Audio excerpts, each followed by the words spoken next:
करक लगन, दूसरे स्थान में चंद्रमा। मंत्रेश्वर महाराज कहते हैं कि जिसके धन भाव में चंद्रमा हो वह मनुष्य धनाढ़, कोमल तथा मीठे वचन बोलने वाला, संसारिक विषयों को भोग कर उनमें सुखा स्वाद लेने वाला, वाणी में कुछ विकलता, थोड़ा अटक अटक के, मतलब धीरे धीरे, मतलब एक ही शब्द को थोड़ा अटका और फिर बोला, इस तरह का स्वभाव या इस तरह का इफेक्ट चंद्रमा का धन भाव में होने से आपको प्राप्त होता है। लेकिन केवल यहाँ तक सीमित नहीं है। हमने पुस्तकों का एक नियम बना रखा है कि शॉर्ट वीडियो के द्वारा जो पुस्तक में लिखा हुआ है वो आपको प्राप्त करवाते हैं। आगे की संपूर्ण चर्चा इसी के नेक्स्ट पार्ट में आपके साथ करेंगे। करक लगन, धन भाव में चंद्रमा। जय माता की मित्रों,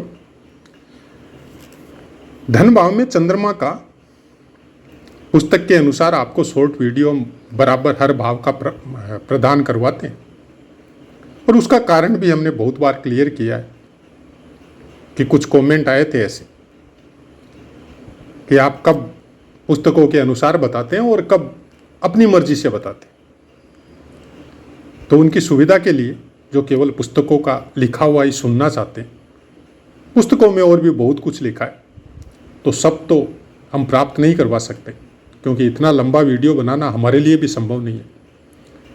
तो मंत्रेश्वर महाराज ने जो कोट किया है वो हम शॉर्ट वीडियो में प्रायकर वो 50 सेकंड या 1 मिनट तक का होता है, उसमें हम प्रदान करवा देते। उसके बाद में अपनी चर्चा, और वो भी अपने मन से कुछ नहीं करते। अनेक अनेक पुस्तकों का इफेक्ट होता है, नवमांस का इफेक्ट होता है, राशियों का अपना इफेक्ट होता है। वो सब चर्चा इस पार्ट में हम लोग करते हैं, या हमको जो समझ में आता है वो हम बताने की कोशिश आपके साथ करते हैं।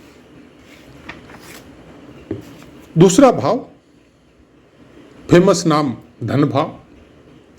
कुटुंब, होल कुटुंब, आपका परिवार में माता पिता, ताऊ चाचा, दादा दादी, सब पूरा कुटुंब, सोना चांदी रत्न, बैंक बैलेंस, क्रय विक्रय, आपका कुल, मित्र, दाहिना नेत्र, सौंदर्य, चेहरा, सुखों का भोग, वाणी, सत्य या असत्य का ज्ञान, और खाने पीने की आदतें, भोजन या बंधन, ये सब चीजें पुस्तकों में लिखी हुई है धन भाव के विषय में। बाकी चीजें अनेक पुस्तकों में लिखी हुई है।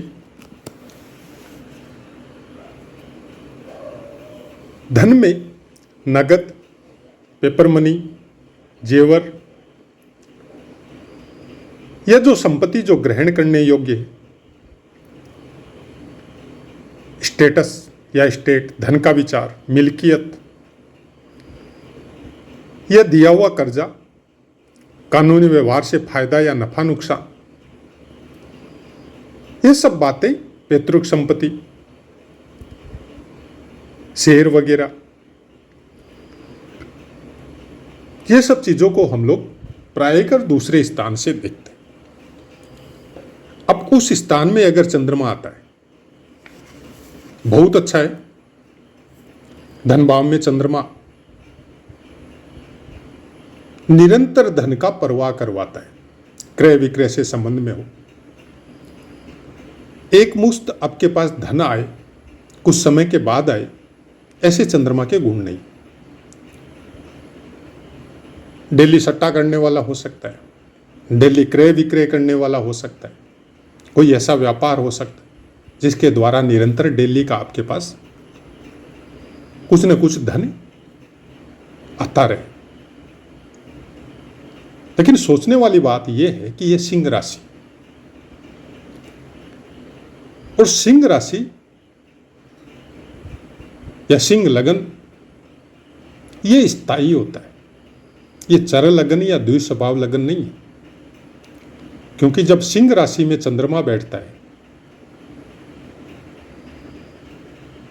तो फिर आपका चंद्र लगन सिंह राशि हो जाता है।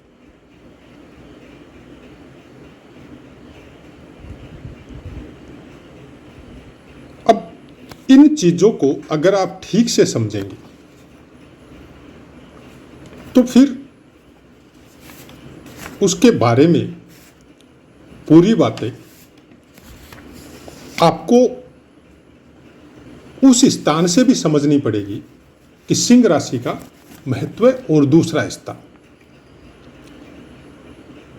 इसमें आपके नक्षत्र भी बड़े अच्छे या बड़े पावरफुल रहते। मघा चारों चरण स्वामित्व केतु देव के पास, पूर्वा फाल्गुनी चारों चरण स्वामित्व शुक्र देव के पास, उत्तरा फाल्गुनी का पहला चरण स्वामित्व खुद सूर्य देव के पास। नवमांश भी आपका मेष से स्टार्ट होगा, मेष वृष मिथुन धनु तक नवमांश चलेगा। अब सिंह राशि में दूसरे स्थान पे जब चंद्रमा बैठता है तो आपकी वाणी में मीठापन थोड़ा कम छलकेगा, थोड़ी प्रभुत्व वाली वाणी होगी, वॉइस थोड़ी मोटी होगी। किसी को ऑर्डर देने की प्रवृत्ति कुछ ज्यादा होगी। कुटुंब में भी या परिवार में भी आप अपनी बातों को मनवाने की कोशिश करेंगे और प्राय कर जिद्दीपन भी आ सकता है। ऐसे आदमी किसी भी स्थिति में झुकना स्वीकार नहीं करते। परिस्थितिवश प्रारब्धवश ऐसा स्थान मिला या ऐसी जगह जन्म हुआ, वो भी मैटर करता है। बात सही है, सुन लेंगे क्योंकि परिस्थिति अलाउ नहीं कर रही है, लेकिन सुन के झुकेंगे नहीं। सुन लेंगे आपकी बात क्योंकि इनकी परिस्थिति अलाउ नहीं करती है, लेकिन उसी सुनी हुई बात को ये अपनी ऊर्जा बनाएंगे और वो आपको रिप्लाई वापस शब्दों के द्वारा कम देके अपने कर्मों के द्वारा देते हैं। अपने स्टेटस को ऊपर उठाएंगे, मेहनत करेंगे, भागदौड़ करेंगे, धन कमाएंगे, आगे बढ़ेंगे जीवन में। परिवार को पालने वाले हर स्थिति में कोई भी दुख तकलीफ या पीड़ा कुटुंब के ऊपर आए तो सबसे आगे ये ऐसे इंसान मिलते हैं, सिंह राशि वाले। बाकी ग्रहों का सपोर्ट मिले तो बहुत लंबी यात्रा करती है, प्रोग्रेस की, ट्रेवलिंग नहीं, प्रोग्रेस की यात्रा। अब स्टेटस अगर लोअर श्रेणी का मिला है बचपन में तो अपने संघर्ष के द्वारा बहुत उच्च श्रेणी प्राप्त करते हैं, और उच्च का ही मिला है तो फिर उसको और 100 टाइम अप करते हैं। सिंह राशि वालों की कुछ खासियतें भी हैं और कुछ तकलीफ भी है, ये बातों को भूलते नहीं। बाहर वाला अगर कोई कुछ बोले तो उसको अपनी ऊर्जा बनाते हैं। नॉर्मली बहस में या उलझेंगे नहीं, फालतू की दुश्मनी रखेंगे नहीं। बाहर वाला बोल के भूल जाता है, इनको याद रहता है और उसी ऊर्जा के द्वारा फिर ये प्रोग्रेस भी करते हैं। तकलीफ तब होती है जब अपना कोई बोलता है। सिंह राशि वालों को पीड़ा अपने परिवार से, अपने कुटुंब से, उन्हीं से मिलती है, दूसरों से नहीं मिलती, क्योंकि दूसरों को रिप्लाई कैसे देना है ये बहुत अच्छी तरह जानते हैं। प्रायकर अपने प्रभाव को कुछ इस तरह से बना लेते हैं कि धीरे धीरे धीरे धीरे हर कोई इनके सामने नतमस्तक होना शुरू हो जाता है। अपने कर्मों को कुछ इस तरह से करते हैं कि हर जगह हर इंसान फिर मन से इज्जत करना इनका शुरू कर देता। यहां से शनिदेव की कुंभ राशि में ये अष्टम स्थान को देखेंगे। इस शनिदेव का सपोर्ट कैसा है, बाकी ग्रहों का इफेक्ट कैसा है, उसके अनुसार यहां पे आपको फल मिलेंगे अष्टम स्थान के। लेकिन ये कुछ चीजें कुटुंब या परिवार या समाज से भी छुपाएंगे। ऐसा भी कुछ इफेक्ट आ सकता है कि इन्होंने कोई इन्वेस्टमेंट किया कुछ ऐसे काम किए जो आने वाले समय में इनको प्रॉफिट देंगे, तो फिर ये तब तक नहीं बताएंगे जब तक वो प्रॉफिट मिल नहीं जाएगा इनको। कुछ गुप्त रोगों की भी संभावना रह सकती है जो एक समय बाद में इनको दुखी कर सकते। अब बाकी कोई योग कारक ग्रह अगर खुद अष्टम स्थान का अधिपति अगर अष्टम स्थान पे दृष्टि डाल रहा है शनिदेव, तब फिर वहां परिवर्तन हो सकता है।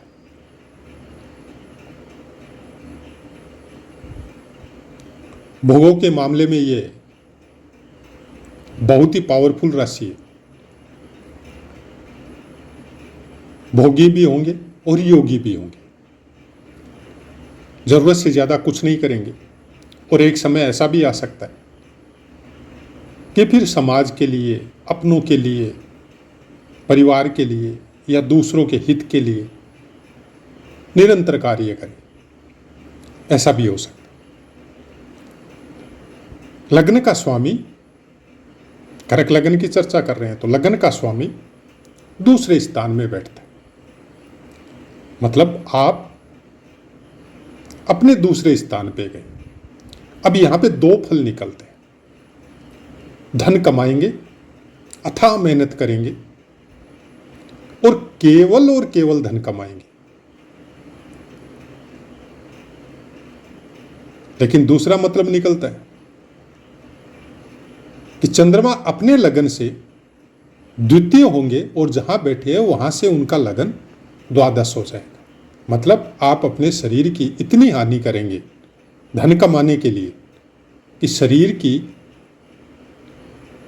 मैनेजमेंट या शरीर की शुद्ध बुद्ध रखने में फिर आपको आने वाले कुछ समय बाद में जब उस पीड़ा का अनुभव होगा, तब फिर वो अष्टम स्थान उसकी हेल्प लेनी जरूरी हो जाएगी। कुछ रोगों की संभावना हो सकती, जल्दी ठीक होने वाले या लंबी बीमारी वाले भी रोग लग सकते हैं। अब इनके लिए केवल इतना ही बोल सकते हैं कि आप धन कमाइए, निरंतर गति कीजिए, प्रोग्रेस कीजिए, लेकिन अपनी हेल्थ का हमेशा ध्यान रखिए, चाहे एक्सरसाइज के द्वारा, चाहे खान पान के द्वारा।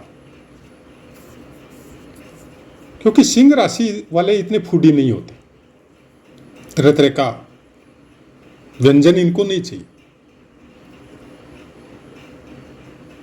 अब सूर्यदेव की राशि है तो सूर्यदेव कहाँ विराजमान है उसके ऊपर डिपेंड करता है। हाँ, चंद्रमा का स्वभाव है हर चीज का स्वाद लेना, काम भोगों में रुचि लेना, लेकिन चूंकि सिंह राशि है तो वहां पे चंद्रमा के प्रभाव में बहुत परिवर्तन आ जाता है। चंद्रमा एक संवेदनशील ग्रह है और जिस राशि और जिस स्थान पे बैठेगा उसके अनुसार इफेक्टिव हो जाएगा। स्थान विशेष का गुण ग्रहण करने में सबसे ज्यादा, राशि विशेष का गुण सबसे ज्यादा ग्रहण करने में दो ही ग्रह है, एक चंद्रमा और एक बुध। इनके ऊपर अगर किसी ग्रह की दृष्टि है तो वो ग्रह इनको मैनेज करेगा, और अगर दृष्टि नहीं है तो जहां जिस स्थान पे जिस राशि में बैठे हैं उसके अनुसार ये अपने गुणों को चेंज कर लेते।